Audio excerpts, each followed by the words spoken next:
রাজ্য বিধানসভা ভোটের মুখে দুর্গাপুরে অবস্থিত ভারতীয় সঞ্চার নিগম লিমিটেড বিএসএনএল এর অস্থায়ী শ্রমিকদের ছাঁটাইকে কেন্দ্র করে বিক্ষোভ।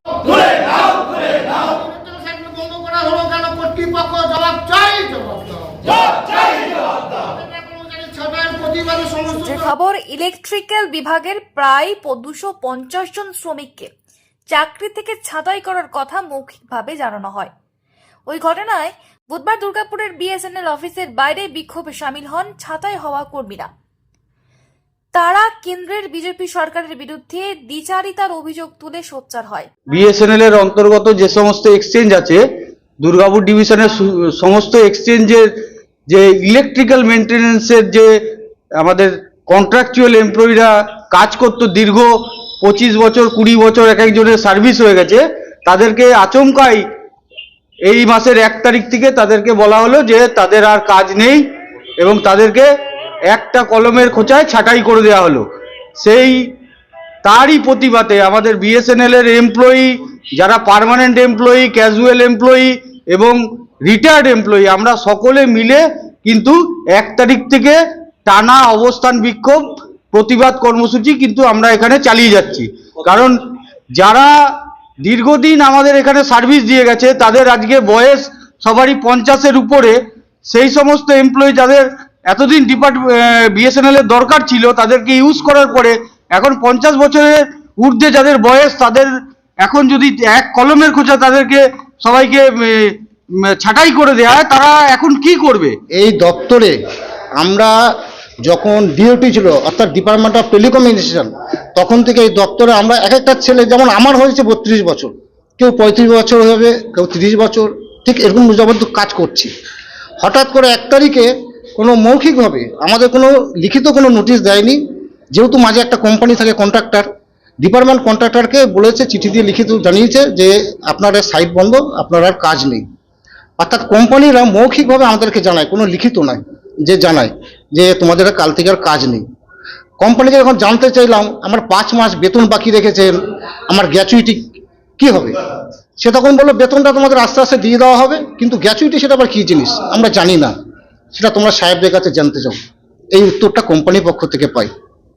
আমাদের গোটা এই সিস্টেমটা গোটা ওয়েস্ট বেঙ্গলে 295টা কর্মচারী আছে এই ইলেকট্রিক্যাল সাইডে, টোটালটাকেই বসিয়ে দেওয়া হচ্ছে। তার মধ্যে আমাদের দুর্গাপুর ডিভিশনগতভাবে 25 জন। এরকম প্রতিটা ডিস্ট্রিক্টে এরকম হচ্ছে, সব জায়গায় কম বেশি কর্মসূচি চলছে। তা আমরা জানতে চাই এই ভোটের মুখে হুট করে এইভাবে বন্ধ বসিয়ে দেওয়ার কারণটা কি? ওই ঘটনায় রাজ্যের প্রাক্তন মন্ত্রী তথা তৃণমূল কংগ্রেস প্রার্থী প্রদীপ মজুমদার নিজের প্রতিক্রিয়া দিতে গিয়ে বলেন, কৃষকদের ব্যক্তি মালিকানা বেসরকারি কোম্পানিগুলো যখনই হোঁচট খায় তখনই রাষ্ট্রায়ত্ত সংস্থার উপরে তোপ পড়ে। তো সেরকম কিছু নিশ্চয়ই ওখানে আটকে উঠেছে, খরচা দিতে পারছে না যতটা নির্বাচনে দেওয়ার কথা ছিল বিজেপি। সেই জন্য তাদের শর্ত নিশ্চয়ই মেনে নিচ্ছেন, যার জন্য যাদের আমাদের প্রয়োজনীয় একটি রাষ্ট্রীয় সংস্থা মানুষকে বহু যুগ ধরে পরিষেবা দিয়ে যাচ্ছে, তাদের উপরে খাঁড়ার ঘাম হয়ে আসছে। অত্যন্ত দুঃখজনক। আমি এর প্রতিবাদ করি।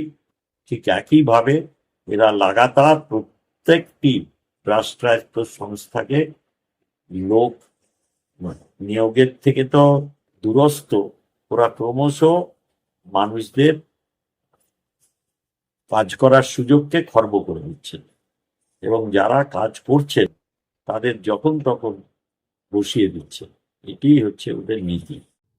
অপরদিকে রাজ্যে ভোটের মুখে বিএসএনএল এর কর্মী ছাঁটাই নিয়ে নিজের প্রতিক্রিয়া দিতে গিয়ে রাজ্য বিজেপি সাধারণ সম্পাদক সৌমিত্র খা জানান, বলবো সমস্ত কর্মীদেরকে পার্মানেন্ট করা উচিত, যারা দীর্ঘদিন ধরে কাজ করছে,